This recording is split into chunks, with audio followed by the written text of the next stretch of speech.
Hello YouTube, Crazy Robot Lady here with another Teddy Ruxpin tape.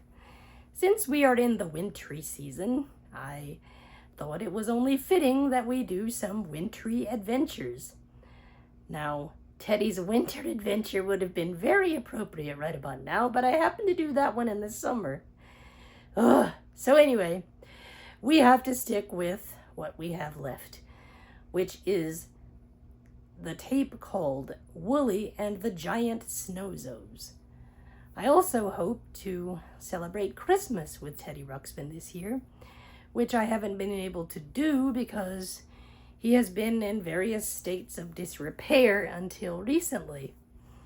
Thank you so much, Zorua635 and Ivan Moria, or Marila. I don't know how to pronounce it, sorry. Anyway, let's get going.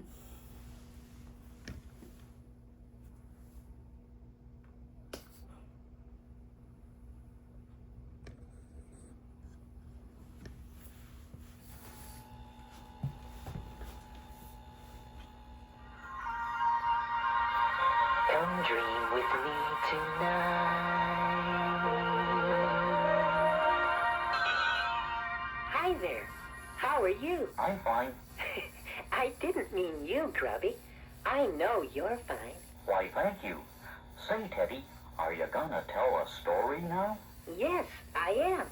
Is it gonna be an exciting adventure One of the most exciting we've ever had. about strange creatures from far-off lands? How did you know? Just a lucky guess. Well, here we go. This is a story about the snow creature. I remember that one. It sure was an exciting adventure. It all happened during the coldest and snowiest winter anyone could remember in the land of Grundo. Wooly had invited Teddy, Newton Gimmick, Fuzz the Bob, and me to his house for a winter's dinner. So, we all flew to Wooly's house in the airship and landed in a small clearing nearby. There's Wooly's house up ahead, Teddy. Boy, I sure hope it's warmer inside Wooly's house than it is out here. What was that? Just the wind, Teddy. Hurry up and get inside. We tied down the airship, took off our snow boots on the porch, and hurried inside Wooly's warm house. Then we sat down in front of the fire and had some nice hot grundleberry juice. Hey, where's Grubby? I think he's still taking off his boots. 3, 4, 5, 6.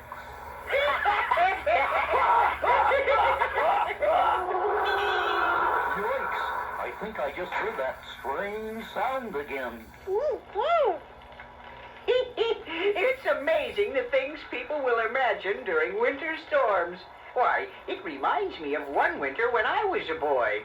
Gee, that sure must have been a long time ago. Grubby. Well, yes, it was many years ago. That was the winter we were visited by giant snowzos. None of us had ever heard of giant snowzos before. Poor Fuzz was really scared. Giant snowzos? Well, what did they look like? They didn't look like anything. That is to say, they looked like nothing. I mean, they were just made up. Gimmick explained that sometimes people imagined that they heard or saw things in the snow. Then they would tell other people, and soon everyone would start to believe the stories. Some people saw big piles of snow and imagined that they were giant snow creatures. Some even claimed to have met them and that they called themselves snowzos. How ridiculous! The existence of snowzos is scientifically impossible. Uh-oh, now I'm really worried. Fuzz was worried, too. Don't worry, Fuzz. The only thing around here that's big and furry is Wooly. Wooly served us a delicious dinner, and we all forgot about the snow creatures for a while. But the delicious dinner wasn't the most exciting part of the story. No, it wasn't. Suddenly, there was a knock on Woolie's door. Who's there? It's us. Hey, what's that? It's cold out here. Hurry up, Wooly. Yeah. It was the Fobs. Hiya! What are you guys doing here? We heard a giant snozo in the forest. We went into that suicide with those things. We're scared and cold and afraid of snowzos. Yes, snowzos! Gimmick told the Fobs that there was no reason to worry. It's amazing how that old snozo story pops up every time there's a bad snowstorm. Soon, there was another knock on the door. Come on, Wooly, open up! Hey, Wooly, Hurry up! Gramps and Wiggs Wackerly were at the door, and they were frightened too. It was big, it was furry, and we ran away in a fast. Gramps is so scared he can't rhyme, which Wackerly do all the time. Nonsense! It was probably just a pile of snow. Besides, if there really was a snozo, Wooly would protect us, wouldn't you, Wooly? Wooly? Where'd you go? But Wooly was hiding under the table. Hey, Wooly, come on out of there. On second thought, move over. I'm getting under there, too. Yeah, make room for you. Everybody able? Bring the table. Maybe you could make room for me too? I think you're all acting very foolishly. Suddenly, the door opened, and in flew Leota the wood sprite. Teddy, all of the school children are worried and upset. We've got to do something about the giant snowzo. No. Now everyone but Gimmick was hiding under the table. It sure is crowded under here. I was here first! Excuse me, Grubby. Your knee is in my eye. Which knee? Third from the left. And I still say there is no such thing as a snozo. Don't believe everything you hear. When you have a scientific mind, such as mine, you believe nothing that you hear and half of what you see. All things must be proven before reaching a conclusion. And your conclusions must be reached scientifically. So don't believe everything you hear. Many things you hear are just not so. If you heard someone calling, look out, the sky is falling, what would you say? Look out below? No, don't believe everything you hear, or you might start seeing creatures in the snow. Oh, no! Until you learn more about it, you should always doubt it, and don't believe anything until you really know. We saw a creature. Don't believe it. By a tree. No way. Sounded strange. Just the wind. It's my baby. Oh, gee. We heard a funny noise that sounded kind of weird. I saw a snowman with a beard. Impossible. So don't believe everything you hear. They think they even saw some snozo tracks. Until you learn more about it, you should always doubt it. And don't believe anything until you know the facts. Maybe Gimmick's right. I don't think so. Still, you've got to admit, it's rather strange that nearly everybody here has heard or seen it. I'm sure it's just a story or a fable, But you're still not coming out from under the table. So don't believe don't believe. everything you hear Even when the thing you hear goes, until you learn more about it. You should always doubt it. And don't believe anything until you're really sure.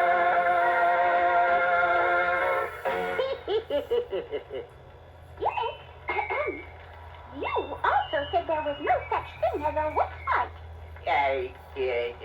Did I say that? I remember. Yeah, you did, Gimmick.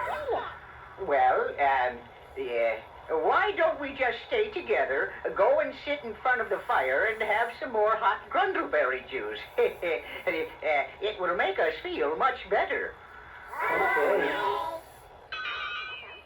So, we all sat down in front of Woolie's fireplace. It looks like we're out of firewood, Woolie. I think Gimmick should go outside and get some more.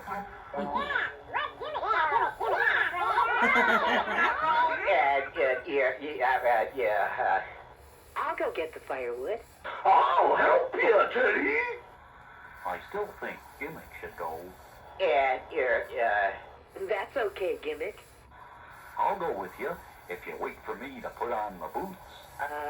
Never mind, Grubby. Okay. So, Woolie and I went out to Woolie's woodpile, alone. It was so windy that we could barely see each other through the blowing snow. Hand me some logs, Teddy. Okay, Woolie. 1 log, 2 logs, 3 logs. I said, hand me some logs, Teddy. I just did. 4 logs, 5 logs. Are you gonna hand me some logs or not? Boy, that Woolie sure can hold a lot of logs. Okay, Woolie, let's go back inside. So, we headed back into the house. But when everyone saw Woolie, they all started laughing. Woolie, you're all covered with snow. You're completely white from head to toe. We all tried to brush the white snow off. Boy, this snow is sure tough. It won't come off, no matter how hard we brush.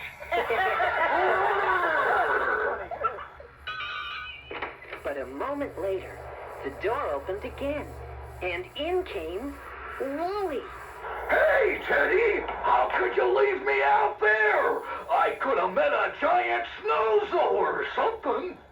There were 2 Woolies standing side by side. We looked from one Woolie to the other until we realized that the big white Woolie wasn't Woolie at all. It's Giant snowzo! Wow! There must be a logical explanation. Who are you?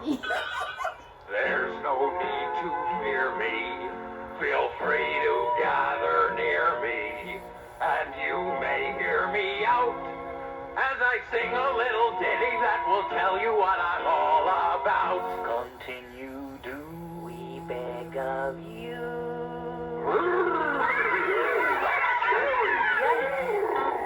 I'm a really rather average and merely sort of ordinary typical giant snowzo. Gee, he's a really rather average and nearly sort of ordinary typical giant snowzo.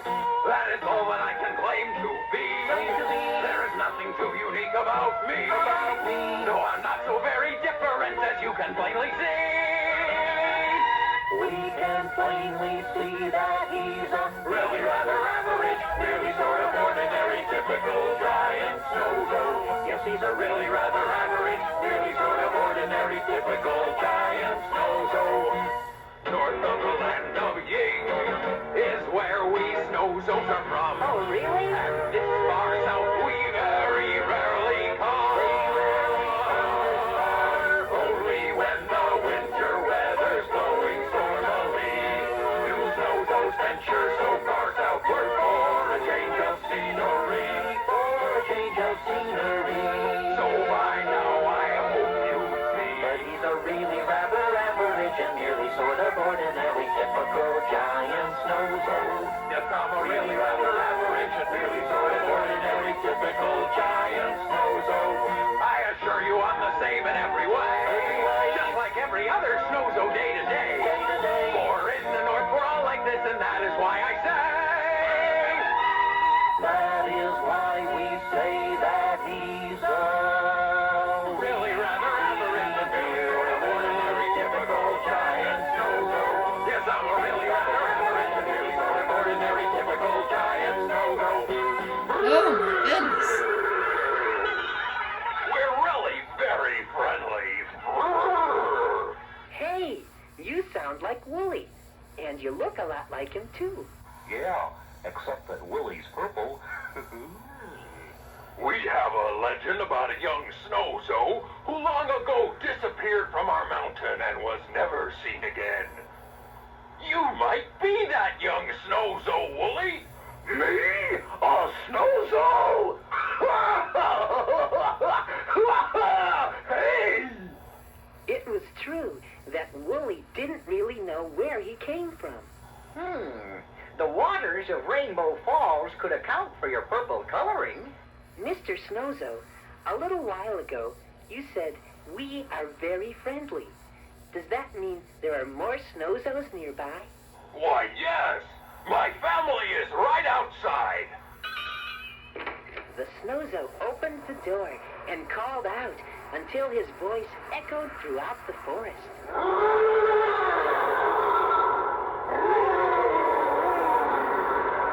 Soon Wooly's yard filled with snowzos of every shape and size. And when they saw Wooly, they were really amazed. Look, everybody, a purple snowzo!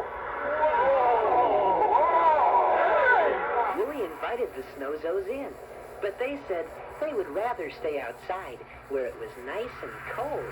So we all bundled up and went out for a visit with the snowzos.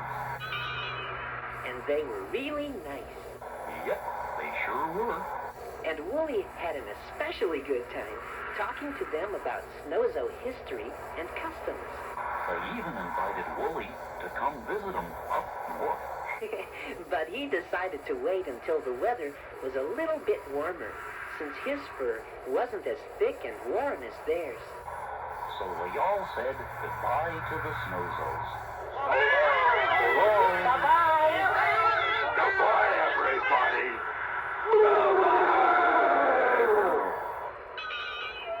Well, that was an exciting adventure, Grubby. We made some new friends from a far-off land during that cold, snowy winter. Yep, and I learned something too. I know, Grubby. Don't believe everything you hear. Nope, I learned the reason snowzos say "Roar." Uh-oh, I'm afraid to ask. Okay, Grubby, why do snowzos say brrr? Because they're always cold.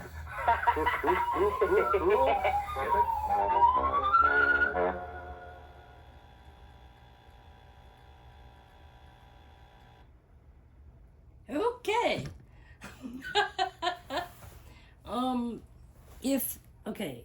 I've noticed something.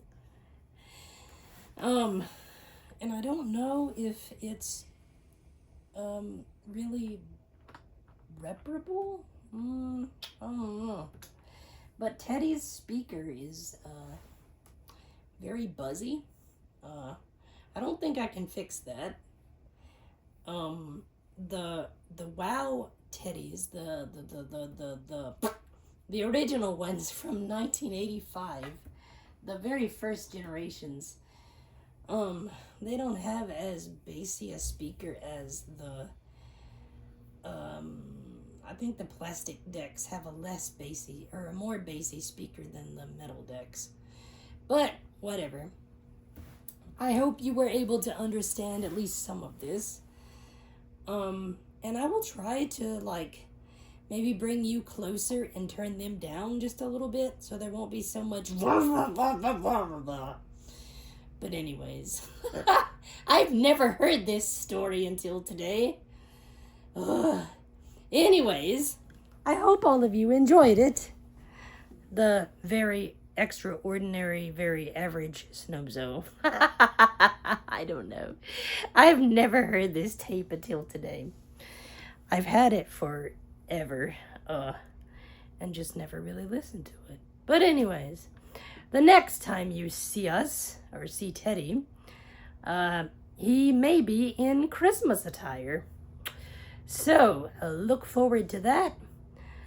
New subscribers, thank you so much for taking me to 1,005.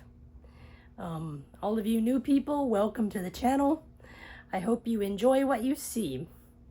So, as usual, like, subscribe, comment, click the notification bell so you will know whenever I upload new content. God bless, and I will see you in the next video.